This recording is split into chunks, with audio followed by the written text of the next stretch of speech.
copper conductors possess several advantages. Firstly, they exhibit higher electrical conductivity, which translates to less power loss during transmission. Secondly, copper boasts higher tensile strength, making it more durable and resistant to breakage under stress. Thirdly, copper's ductility facilitates easier bending and installation, particularly in confined spaces. Finally, copper demonstrates superior corrosion resistance, rendering it suitable for outdoor or wet environments. However, copper also has disadvantages, notably its higher cost compared to aluminum and its greater weight. Aluminum conductors offer advantages such as being less expensive than copper and lighter in weight. This can make them a more cost-effective choice for large installations and reduce the overall weight of electrical wiring systems. However, aluminum also presents disadvantages. It has lower electrical conductivity than copper, resulting in increased power loss. It also has less tensile strength, making it more brittle and prone to breakage. Aluminum is also susceptible to corrosion if not properly protected. The higher conductivity of copper means it loses less power over long distances or under heavy loads, making it a more efficient choice in such scenarios.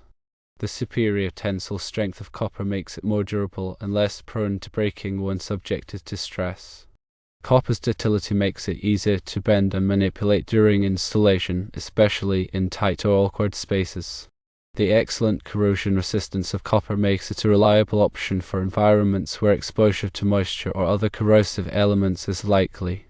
The lower cost of aluminum makes it an attractive option for projects where budget constraints are a major concern. The lighter weight of aluminum can simplify installation, particularly in situations where the wiring system is extensive or difficult to access.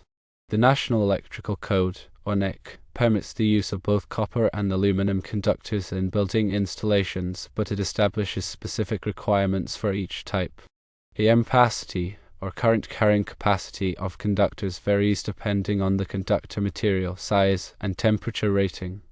It is crucial to select a conductor with sufficient ampacity for the intended load to ensure safe and reliable operation. Aluminum conductors necessitate the use of special fittings and connectors to prevent galvanic corrosion, which can occur when dissimilar metals are joined. Copper is generally regarded as a superior choice due to its enhanced conductivity, tensile strength, ductility, and corrosion resistance. Aluminum can be a viable and more economical alternative for certain applications, especially where cost and weight are paramount considerations. When selecting a conductor, carefully evaluate the specific requirements of the installation, including the load, distance, environmental conditions, and budget. Always comply with the National Electrical Code and other applicable standards to ensure a safe and reliable electrical system. Consideration must be made for ampacity, which refers to the maximum amount of electrical current a conductor can carry continuously without exceeding its temperature rating. Conductors with higher ampacity ratings are capable of handling larger loads without overheating. The NEC provides tables that specify the allowable ampacities for different types of conductors based on their material, size, insulation type, and installation conditions. Installers must consult these tables to ensure that the selected conductor has sufficient ampacity for the intended load. For example, NEC Table 310.15b16 provides ampacity values for various copper and aluminum conductors based on a temperature rating of 75 degrees Celsius and installation in a raceway or cable. The table shows that, for a given conductor size, copper typically has a higher ampacity than aluminum. For instance, a 12 American wire gauge copper conductor with a 75 degrees Celsius insulation rating has an ampacity of 20 amps, while a 12 American wire gauge aluminum conductor with the same insulation rating has an ampacity of only 15 amps. This means that the copper conductor can safely carry a larger amount of current than the aluminum conductor without exceeding its temperature rating. It is important to note that the ampacity values in the NEC tables are based on specific conditions such as the ambient temperature and the number of conductors in a raceway or cable. If the actual installation conditions differ from those assumed in the tables, the ampacity of the conductor may need to be adjusted accordingly. The NEC provides adjustment factors to account for variations in ambient temperature and the number of conductors. For example, if the ambient temperature is higher than the temperature assumed in the table, the ampacity of the conductor must be reduced. Similarly, if there are more than 3 current-carrying conductors in a raceway or cable, the ampacity of each conductor must be reduced. Aluminum conductors require special termination techniques to prevent galvanic corrosion. Galvanic corrosion occurs when 2 dissimilar metals are in contact in the presence of an electrolyte, such as moisture.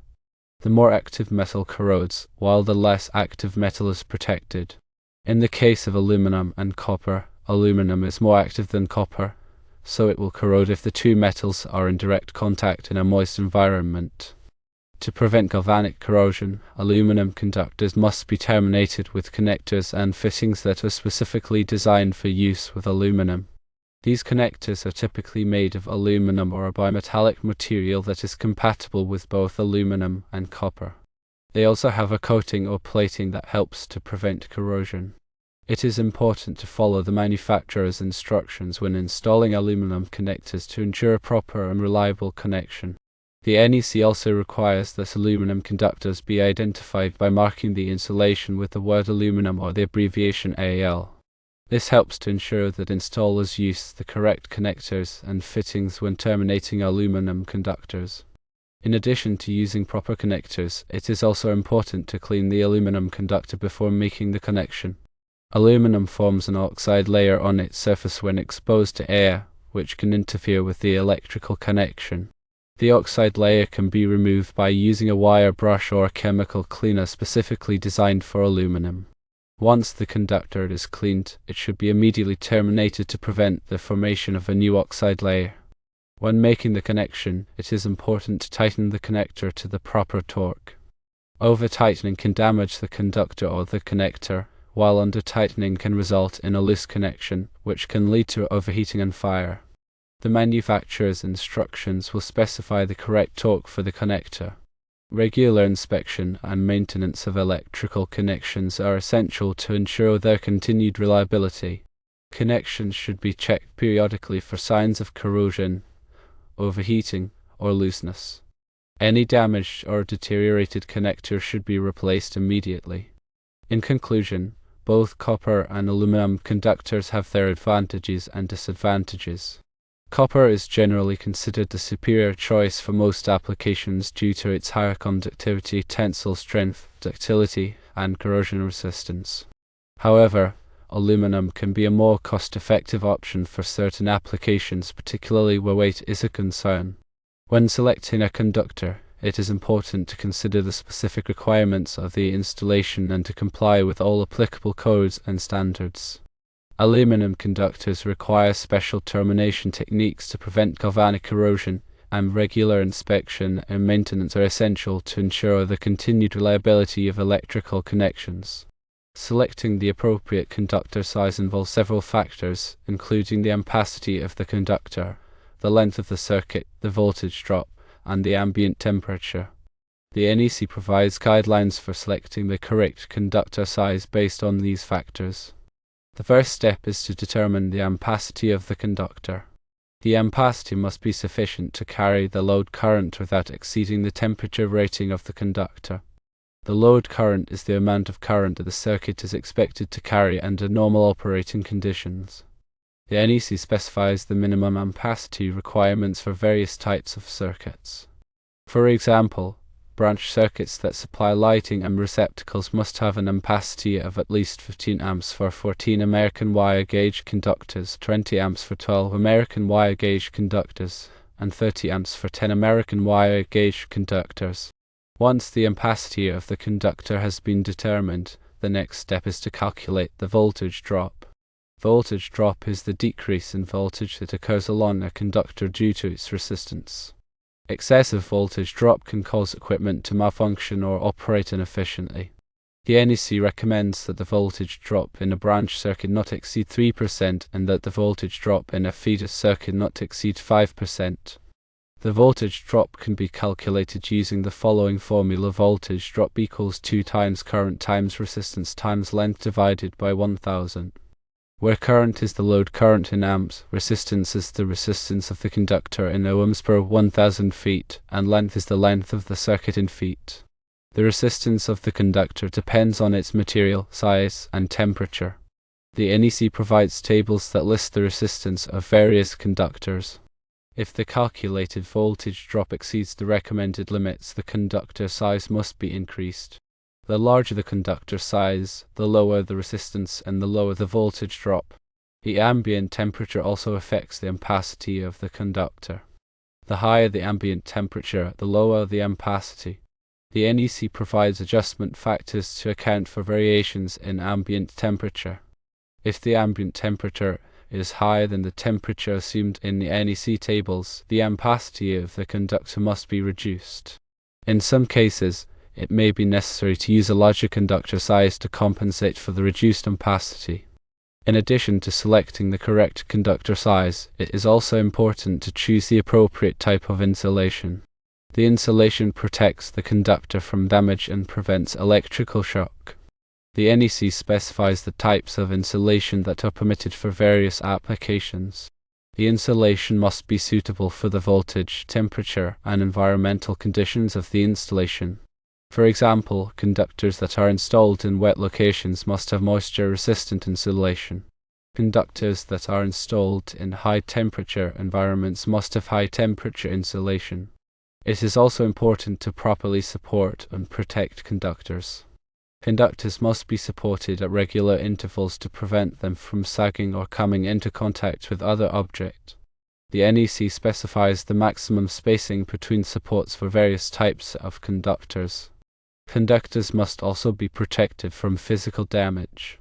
Conductors that are exposed to physical damage must be installed in conduit or other protective enclosures. Proper grounding is essential for electrical safety. Grounding provides a low resistance path for fault current to flow back to the source, which helps to trip the circuit breaker or fuse and prevent electrical shock. The NEC specifies the grounding requirements for various types of electrical systems. All metal enclosures that contain electrical conductors must be grounded. Grounding conductors must be properly sized and installed. Grounding electrodes must be properly installed and connected to the grounding system. Regular inspection and testing of electrical systems are essential to ensure their continued safety and reliability. Electrical systems should be inspected periodically for signs of damage, wear, or deterioration. Electrical systems should be tested to ensure that they are functioning properly and that they are properly grounded. Any defects or deficiencies that are identified during inspection or testing should be corrected immediately. In summary, selecting the appropriate conductor size involves considering several factors, including the ampacity of the conductor, the length of the circuit, the voltage drop, and the ambient temperature. The NEC provides guidelines for selecting the correct conductor size based on these factors. It is also important to choose the appropriate type of insulation and to properly support and protect conductors. Proper grounding is essential for electrical safety, and regular inspection and testing of electrical systems are essential to ensure their continued safety and reliability. When working with electrical systems, it is always important to follow safe work practices. Always to energize the circuit before working on it. Use appropriate personal protective equipment, such as gloves and safety glasses. Follow the NEC and other applicable codes and standards. If you are not qualified to work on electrical systems, hire a licensed electrician.